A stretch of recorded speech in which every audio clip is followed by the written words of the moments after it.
Batista Bomb!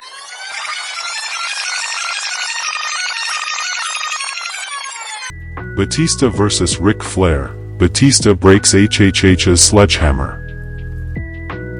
The big slam off the top and the spine buster delivered by Batista. Maybe there's more Batista wants to...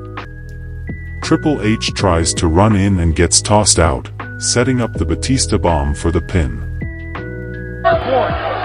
Batista Bomb! Post-match, Triple H comes back in with a Spar Sledgehammer, but Batista takes it away.